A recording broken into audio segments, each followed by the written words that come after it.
Marami sa isda ko nawawala na ng halos isang buwan. Halos $1,000 na halaga ng isda ang nawala sa akin. Sana buhay pa sila. Diyos ko, buhay pa nga sila. Diyos ko, Christian, nakalimutan ko na lahat ng nilagay ko dito. Ang dami pala. Kung ang coral snake ay may pulang at ilaw na magkadikit na singsing, makamandag yon. Nakakapatay talaga yan. Wag, umalis ka na. Tara Bruce, lilikas tayo. Hindi, may nakita ko roon, si Matt yon. Yan na ang pinakamalaking ahas na nakita ko. 6 na talampakang ahas yan, Christian.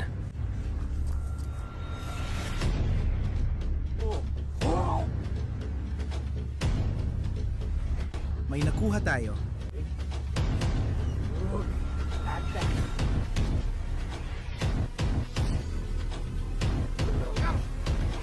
Kamusta BFP Nation? Welcome ulit sa panibagong video. May misteryo ngayon sa bahay ko na susubukan nating lutasin ngayong gabi dahil may kakaibang nangyayari dito. Halos isang buwan nang nawawala ang marami kong isda. Hindi ko agad sinabi dahil inaalam ko pa ang dahilan. Pero di ko talaga alam kung bakit. Sa madaling salita, gaya ng sinabi ko, sa mga 3 sa mga pan ko sa likod ng bahay, napapansin kong bigla na lang nawawala ang mga isda. Parang bigla na lang silang naglalaho. Napapansin ko na lang na bigla na lang nawawala ang mga isda na parang bigla na lang naglalaho. At iniisip ko kung ano ang nangyayari at talagang nalilito ako sa totoo lang. Gaya ng sinabi ko, ngayong gabi, susubukan nating alamin at tuklasin kung ano talaga ang nangyayari. Ang pangunahing dahilan kung bakit talaga ako nababahala tungkol dito, okay? Marami na ako nawalang isda, literal, ang dami sa mga siklid ko mula sa Cichlid Pond at ilang bihira at mamahaling isda mula sa Koi Pond ko. Itong isa dito mga kaibigan, natatandaan nyo, bumili tayo ng 2 paddlefish, $400 bawat isa. Mukhang sinao ng isda at sobrang na-excite ako. Inahawakan mo lang sila sa ilong. Ngayon, parang basta mo na lang siya tinapon. Ayan, tingnan mo. Makikita mo siya. Oh, ang ganda ng itsura niya dito at maganda ang lagay nila dito. Sige, kumakain sila ng pellets. Ginagawa nila lahat. Maayos ang lahat, di ba? Tapos biglang boom, nawala silang dalawa. Sabi ko, ano nangyayari? Wala namang laman itong pond na to. Walang isda dito nakakain sa kanila. Sige, wala namang malaki dito na pwedeng kumain sa kanila. Una kong naisip, Baka raccoon ang kumain sa kanila. Pero kung titingnan ninyo ang puno, may camera dyan. Noong huli, may predator na pumasok at kinain ang mga isda ko. buwaya yon at nakuha namin sa camera. Oo, yun nga. Kaya naisip ko, sige, kung may raccoon na pumunta dito at ganito ang ginagawa, alam mo na, kinakain ng mga isda. Pakiramdam ko makikita sana natin yun sa mga kamera. Marami pa ring isda dito, pero maraming cichlid ang nawawala. May iba pang nawawala rin. Maraming iridescent shark at ilang Oscar. Tulad ng sinabi ko, malaking lugi ako sa mga pangunahing isda tulad ng paddlefish. Halos $1,000 na halaga ng isda ang nawala. Sawa na ako, kaya ngayong gabi, i-drain natin ang pond para alamin ang nangyayari. May pump tayong nakakabit dito. Mamaya isasaksak natin ito. Alisin ang tubig at hulihin lahat ng isda para siguradong walang mawawala. Gagawin natin ito, okay? Wala pang nawawalang isda sa Oscar Pond, Yung maliit na above ground pool. kaya kukunin natin lahat ng isda sa pond na to At lilipat muna sa isa para malaman natin ang mangyayari. Alam niyo mga tol, 2 beses nang may buwayang pumasok dito. tignan niyo. Buwaya yan at gumagalaw. Takainin niya ang isda. At sa bawat pagkakataon, tingin ko siya rin yun. Kaya sino nakakaalam? Baka siya na naman ito, okay? Sa bawat pagkakataon, may nakakain siyang ilan sa mga isda ko. Pero may posibilidad na kapag pinatuyo natin ang palaisda na to, makakita tayo ng buwaya. Kaya Christian, ibig kong sabihin, maghanda ka lang na hulihin siya. Gets mo? Bakit ako? Dahil lang ayoko talaga. Kukuha ko ng buwaya. Sige, kaya mga pare, susubukan naming alamin kung ano ang nangyayari. Gusto ko rin ipakita sa inyo ang Cichlid Pond. Kasi talagang nalulungkot akong ipakita ito sa inyo. Pero marami sa mga cichlid ang nawala. Wala nang laman doon. Walang ibang isda na dapat gumagawa nun. Wala akong ideya kung saan sila napunta. Hindi ko alam kung mapapansin nyo, kasi tulog lahat ng cichlid. May isda pa rin dito. Pero noon, libu-libo sila. Ngayon siguro mga 100 na lang. Hindi ko alam anong nangyari. Wala namang patay at mukhang malusog lahat. Boom! Magdamag lang. Biglang nawala ang mga isda.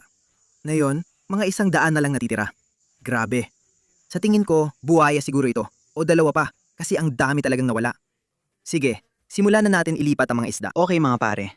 Ilang buwan nang nakalipas mula nung ginawa natin ang ganitong video. Dinrain natin ang harapang pond, kinuha lahat ng isda, at nag-recap. Excited akong makita lahat ng isda ngayon.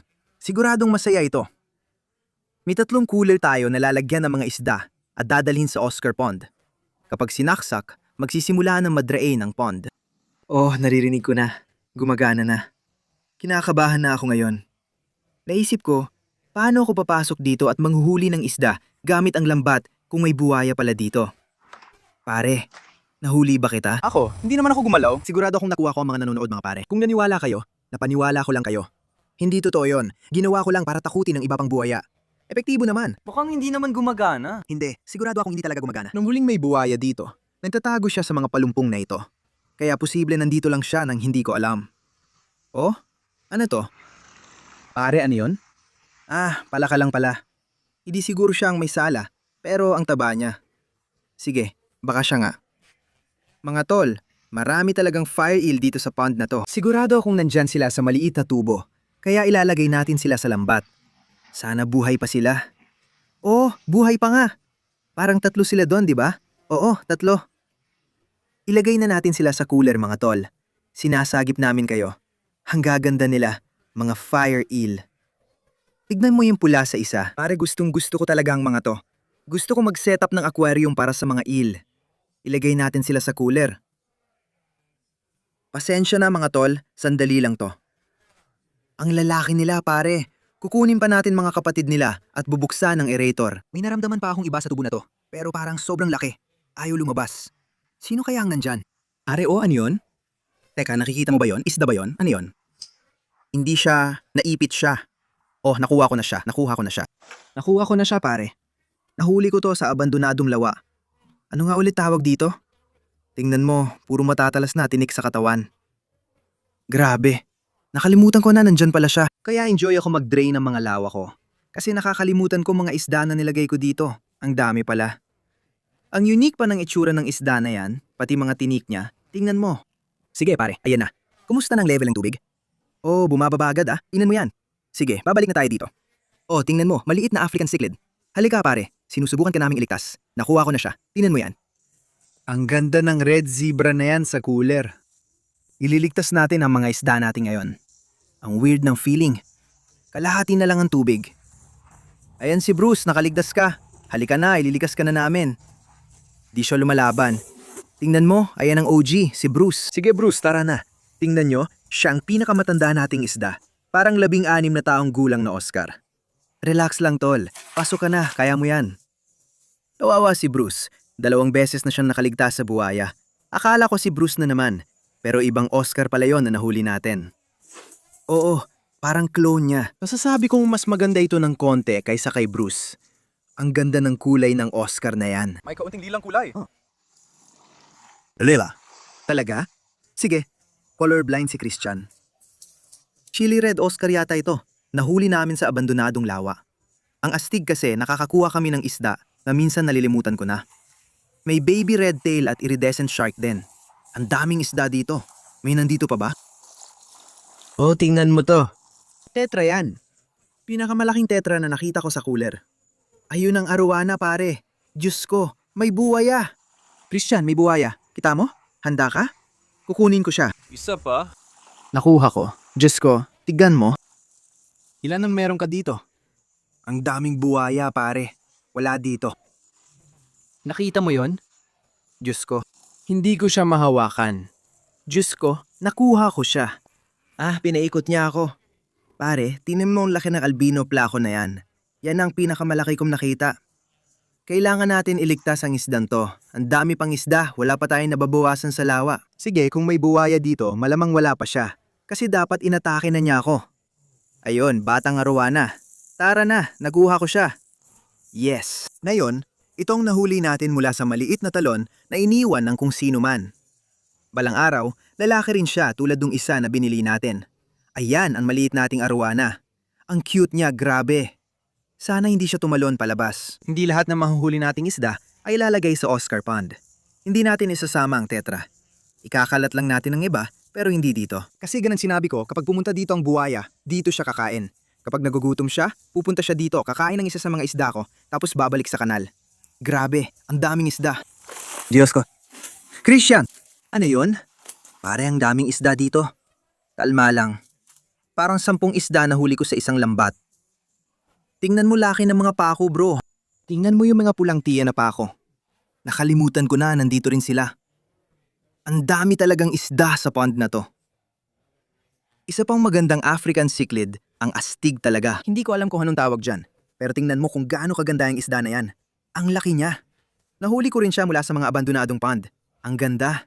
Oh, ang daming koi dito. Nakuha ko siya. Ang ganda, tingnan mo. Nagpapalit ng kulay ang koi.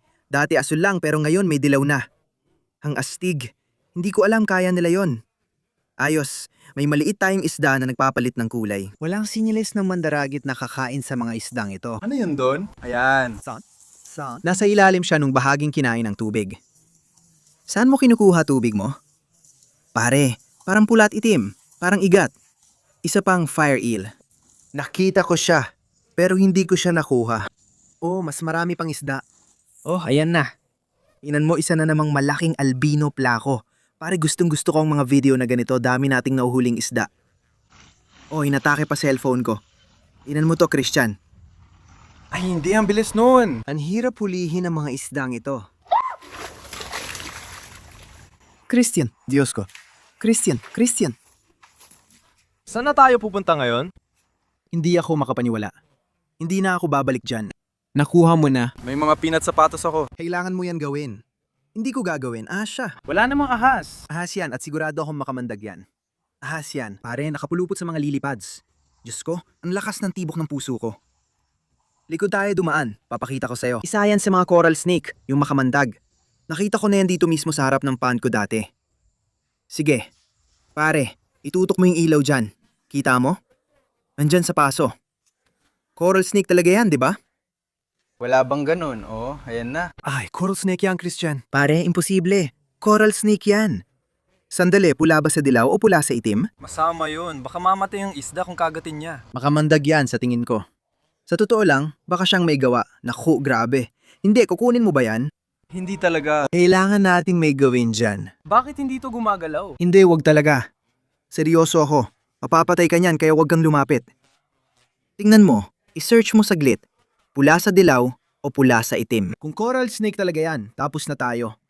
Pare, ano nangyayari? Akala ko buhaya ang makikita, hindi coral snake. Mga tol, dito sa South Florida, nakita nyo na yung rattlesnake, buhaya, at coral snake sa likod bahay ko. Nakita ko na ang mga to sa tabi ng koi pond ko. Pero di ko akalaing pwede pala nilang mapinsala ang mga isda ko. Anong sabi dyan? Yan mismo. Ano yan? Hindi mo dapat hawakan yan. Tingnan ko. Kung magkadikit ang pulang at dilaw na singsing ng coral snake, makamandag ito. Suriin natin. Oo. Na yun, anong gagawin natin? Uwi na ako. Sige. Hindi. Kailangan nating mag-isip ng paraan. Kasi hindi natin pwedeng iwanan to ng ganito. Hindi. Yung red tail. Kailangan natin tanggalin yung red tail. Christian, anong ginagawa mo? Pare, anong... Hindi. Tama na. Christian, tama na. Diyos ko, tama na. Tama na. Baliw ka ba?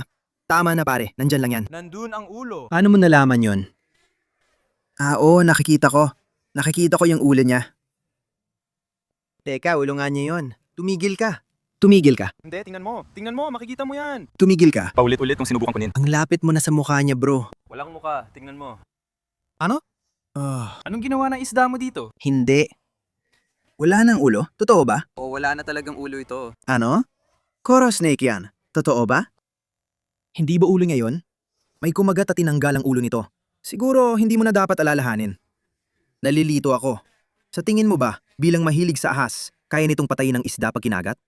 Sa tingin ko, oo. Maliit lang ito, pero ang ibig kong sabihin, may iba ka pang magagandang bagay dito. Tulad ng mga Oscar na isda. Kilala mo sila? Oo, imposible. Hindi ko sigurado kung yon ang hinahanap natin, pero hindi maganda. Kahit saan ako tumingin, pwedeng may ahas pa. Paranoid ako. Anong gagawin natin?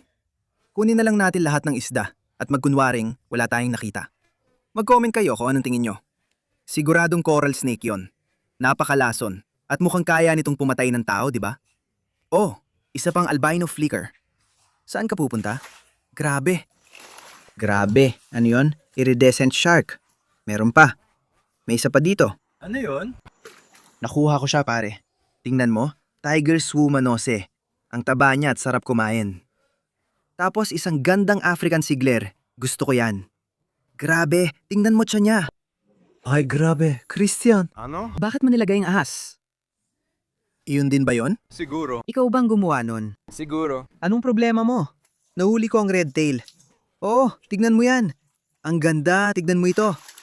Oh, Christian, nahuli ko yan gamit kamay ko. Isa na namang iridescent shark. Kita mo ang daming isda dito. Lumalapit lang sila sa akin. Nilagay namin ang isdang to dito ilang buwan ang nakalipas. Lumalaki na siya ng husto. Ang gandang pulang buntot na hito. Oh, Diyos ko. Pare, anong nangyari? Tingnan mo tong koi. Salamat sa Diyos. Kung sino man ang kumakain ng mga isda ko, hindi kinain to. Kasi ang ganda nito. Ayan na siya. Gusto ko rin to. Yung pula at itim. May mas malaking iridescent shark tayo. Tingnan mo. Aray. Gusto kong humawak ng isa. Grabe pare. Yung iridescent shark sinaksak ako 10 beses. Sinusubukan ko pa rin hawakan siya habang ikaw ay andyan. Parang mamamatay na. Sana maramdaman nyo rin to. Pero ayoko rin talaga. Ayan na, gagaling ka na nito. Mas gumagana pakiramdam ko dito. Electric blue cichlid yan. May dalawa tayong magagandang koi dito. Tara na mga pare. Oo, ayos. Aray. Ayan, may isa pa tayong koi. May maliit na Oscar dito. Tara, pare. Nakuha ko na siya. Tignan mo. Baby Lemon Oscar. Ang ganda. Christian, nangyari ulit. Sige, tanggalin mo na. Kala mo talaga, totoo na naman yun? Oo, tingnan mo yung coral snake, parang totoo talaga. Diyos ko. Sige, dito na lang kita ilalagay. Pare, hindi. May nakita talaga ako doon. Pare, may gumalaw sa ilalim ng ahas ko. Pinagiba mo lahat ng halaman ng nanay ko. Papatayin ka niya. Tatapakan ko lang lahat ng halaman. Pare, hindi. May nandyan talaga. Pare, may nandyan talaga. Saan? Nasa ilalim ko yon. Hindi, nakatayo ako sa gilid. Anong ibig mong sabihin? Nandun ako mismo. Tingnan mo. Tingnan mo.